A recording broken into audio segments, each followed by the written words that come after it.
Chi, we often refer not to the lungs, but the abdomen and the movement of the diaphragm. When we talk about listening, we often refer not to the ears, but to the fingers or the hands and the sensitivity of the palms. Well, today I'd like to extend that concept of listening to the hips and remind ourselves what Alan Watts said about our inner shuffle. We think of life as a journey with a purpose and a meaning at the end of it all.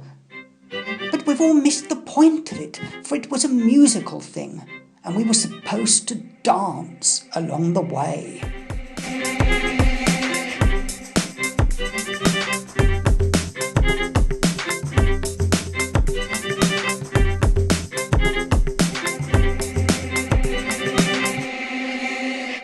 Music is the language of rhythm, and without rhythm in your life, there is but awkward movement. When we watch the form done well, and here I'm not talking about mechanics, we see the expression of someone's inner rhythm, their inner shuffle, which is a dialogue with their inner state and the world around them. When we watch the form done badly, there is no personal content. It is robotic and cold.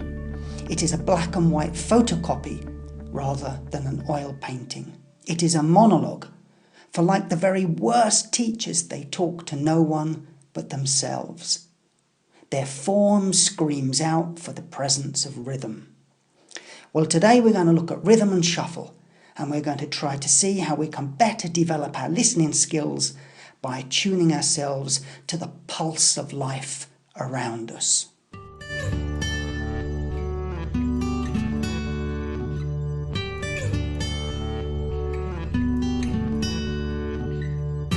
The concept of tin jing, or listening energy, is generally referred to in the context of its martial application.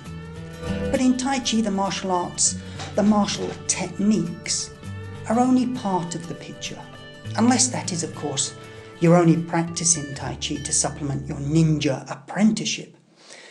But for most of us, it's a combination of many skills, and to understand the relevance of listening, we need to step outside the classroom and attune ourselves to the rhythms of our neighbourhood.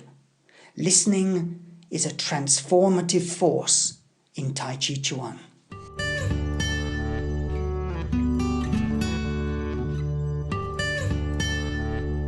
You know, a lot is spoken in these circles about the secret training techniques handed down orally or through faded and sepia-coloured manuscripts, such as the Fajin nasal blow or the relatively unknown defence against multiple ninjas, such as the simultaneous eyebrow yield. But little is ever spoken about the basic applications to daily living. Other than defending yourself against a shuriken assault, how can these life skills be of use? Well, here is where being heard boxing steps in, or perhaps I should say, shuffles over.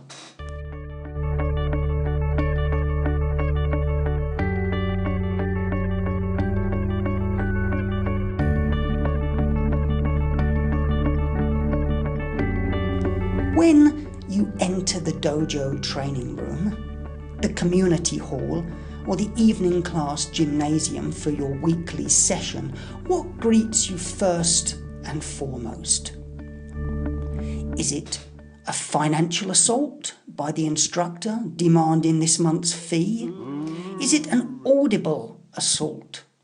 The sound of heavy expiring as someone emerges from a 3-day Qigong posture, the thumping of bone on wood as the intermediate students warm up on the wooden dummy, or the sound of swords being sharpened, or joints cracking as people stretch without warming up? Or is it the full-out nasal assault from the many scented candles and incense sticks that flared and bearded chanting newcomer to the class is inserting into every orifice he can find? Well, I'd like to suggest another sort of greeting, and it has something to do with learning to shuffle. Uh-oh.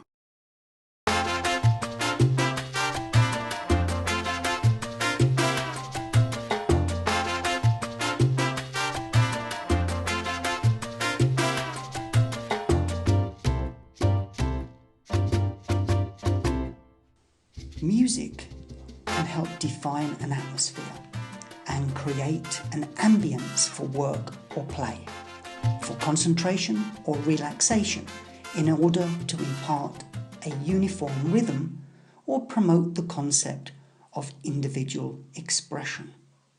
Music in the class can do this and more.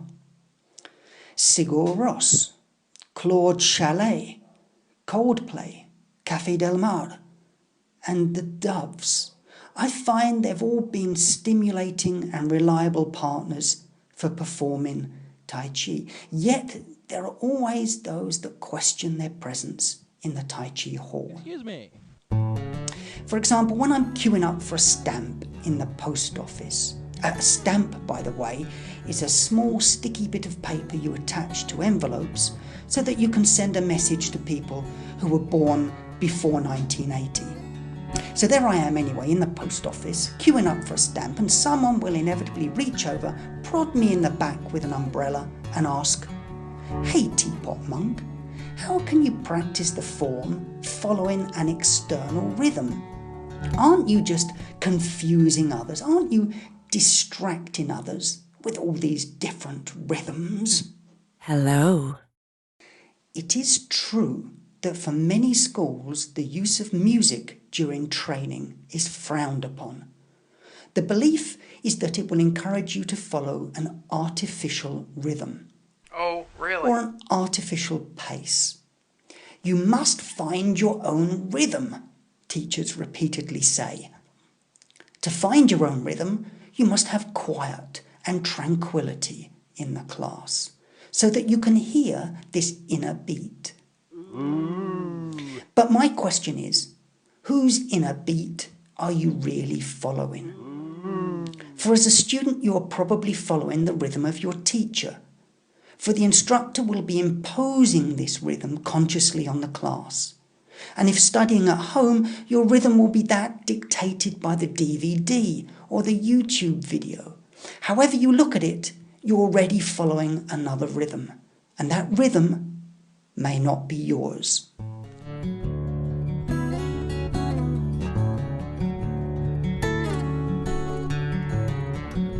Now you may say that if you do not yet know the form, then how else can you learn but by copying the pace of someone else? Of course you must copy, but to a variety of rhythms. For unless we encourage the pursuit of different rhythms, we will be ingraining set patterns on students in such a way that they will find it very difficult to later shrug them off. Students will end up believing and reproducing the idea that the pace cannot be altered and that practicing at another rhythm is wrong. It all comes back to what it is we're trying to achieve. As teachers, do we want an army of imitators or a school of innovators? As students, do we want to emerge as a carbon copy of our Sifu, or do we want to make Tai Chi our own, something that has meaning in our daily lives?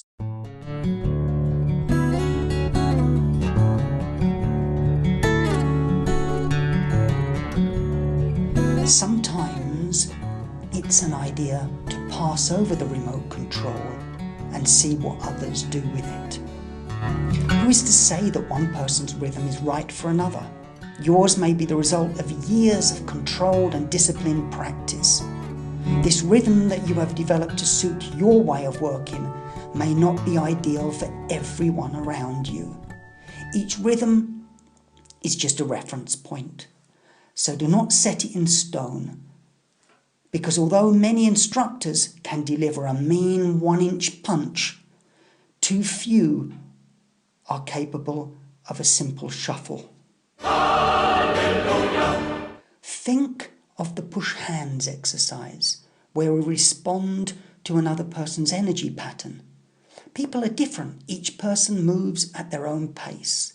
So too in the class, when practicing the form, we need to learn to listen to waves and pulses of energy, the waves of your breath, the waves of the ocean, and even the sound waves emitting from the MP3 player. Let your body follow the rhythms, allowing your breathing and movements to align themselves without forcing them. In this process, learn to adjust, adapt, and follow rhythms that are not always your own. Listen to music. Listen to the wind. Listen to the fears of others. And then you will learn the secret of the inner shuffle.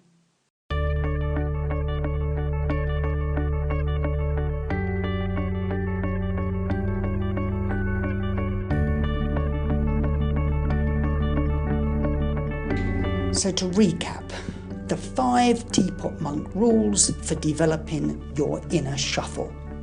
1. Stay loose, stay tight, and learn to carry your root with you. This gives you a foundation for future shuffling. 2. Adaptability is the key, and the better we are at adapting to different rhythms, dare I say it, broken rhythms, then the better we adapt to the ever-changing rhythms of life. 3. Break with static. Shuffle out of your comfort zone, pass over the remote control, and see what happens. 4. Challenge the convention of switching off in practice and listen. Switch on, focus, and when nonsense inevitably comes your way, don't meet it head on, but learn to shuffle to one side. 5.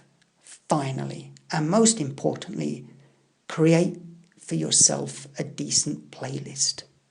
Don't subject your class to soulless sounds. Next week, beware. We return to the notion of applied Tai Chi, and in particular, how it can help us be more efficient in the things that we choose to do. Tune in next week for another take altogether on GTT from the TPM.